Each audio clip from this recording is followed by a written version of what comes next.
Hernandez, and today I'll be going over Demo 1 Learning Target 2A. So what is Learning Target 2A? Learning Target 2A describes that I can add and subtract within each of these 4 number bases.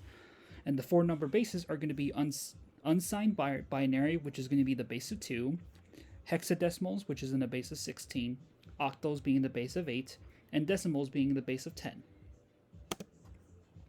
Decimal addition and subtraction is just going to be our regular addition and subtraction. So we got 1,402 plus 3,212, and got 3,212 minus 1,402.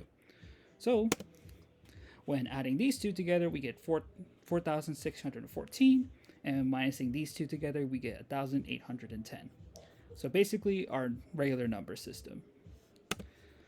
Unsigned binary, addition and subtraction, since everything's going to be in the base of 2, it will be looking a little bit more different, but still the same concept as how we did for decimals. So for over here, since 1 plus 1 can't really be a greater value of 2, it will just be represented as just 1. And when it equals to both 1, it moves on to this one section over here, and then drops down a 0 down here. So then again, we have 1 plus 1 again, 0, but we have that leftover 1, so this is going to be 1. And then that 1, and then these two earlier are going to move over here, to which is going to be 1 plus 1 again, so that's going to be 0, and then move on to again, to 1 plus 1 again. And then when these two are added together, get 0, and then when they add 1 to again, it's going to be empty space, so it's going to be 1.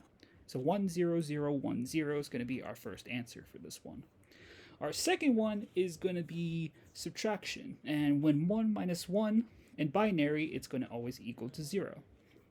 So when we get 1 minus 1 and 1 minus 1 over here, we can see the outputs are going to be 0. However, for 0 minus 1, we're going to have to borrow the power from our previous one right here, and then this is going to turn into 0. And there's two different ways. You can either just say this is going to be 2 minus 1, but if you want to be technical a little bit with binary, it's just going to be 1 plus 1 as is shown here in this example, where it's whenever it's 1 plus 1, it's always going to equal to 0. And have the power over here on the next side, so this is kind of going backwards a little bit.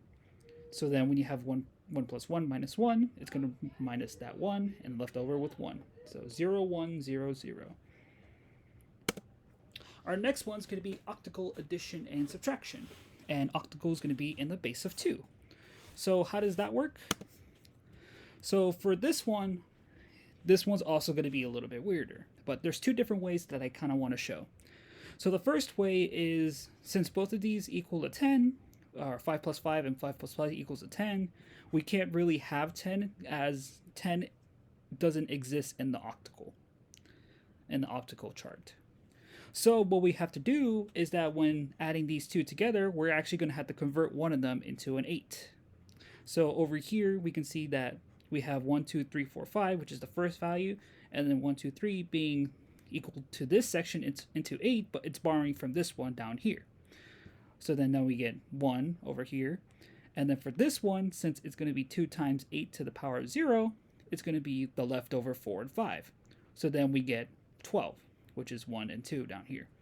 And then if we do that, then we put that right here, bring the 1 up here, and then we do regular addition with 1 plus 3, 4, 6 plus 6. We do this again, but using 6 values, and that will give us 14. 1 plus 1 plus 3, 5. And let me show you the other one, which is the addition problems, or the other addition side that I like. So for the first part, you could just say 5 plus 5 could equal to 10, minus that 8 would equal to 12. Would equal to 2, but combining with the 1 right here and this 2 would equal to 12. And as we can see, 2 plus 2 earlier, and then I did the same way down here as well, which could do 14, and then it's right here. And then for this one over here, it's going to be basic subtraction, so like 6 minus 4 is going to be 2, 7 minus 2 is going to be 5, 2 minus 2 is going to be 0, and 7 minus 4 is going to be 3. Our next one's going to be hexadecimals, addition and subtraction. And hexadecimals are in the base of 16, but after a certain digit, after 9, it will turn into alphabetical letters. So as we can see down here, we can see that there's C and D in our addition and subtraction problems, but I'll get that in a second. So what does D equal in hexadecimal? Well, in decimal, D is equal to 13. So we can represent as D being a 13. So there's two different ways that we can do this. Since hexadecimal is in the base of 16, we can basically borrow the 3 from this 4 up here and then bring it to the D, to which then converts it to 16, and then move on the power to the next value over here, which will then have the leftover 1 from the 4. Or we can have both 13 plus 4 equals to 17, so that when we get rid of that 16 in that 17, it would equal the leftover 1, and then we just do the same thing by moving the 1 over here. So now we have 1 plus C plus 2, and when we add 1 plus C, this would equal to D, which is earlier 13. So then when we plus add 2, it's going to be 15 value, but it won't be closer to 16, so we can represent this as F, as the final result. So when 5 plus 1, 6, and 7 plus 0, 7. And then over here, this is also going to be the same place as well. I find more of this one more better to kind of represent this one in. So since it's in the base of 16, we're going to have to borrow the power from the C over here, and it's going to turn into B, to which 4 is going to have the power, or not the power, sorry. It's going to have the base of 16 plus with the 4. So then when we have 16 plus 4, we can have it be 20, to which 20 minus 13, which is the D down here, is going to equal to 7. This one I find more better. I know this one's also another way you can also do it, and you still get the same answer. And then, yeah, over here, B minus 2. Well, if B is equal to 11 and minus 2, it's going to 9. 5 minus 1 is going to be 4, and 7 minus 0 is going to be 7. I hope you enjoy.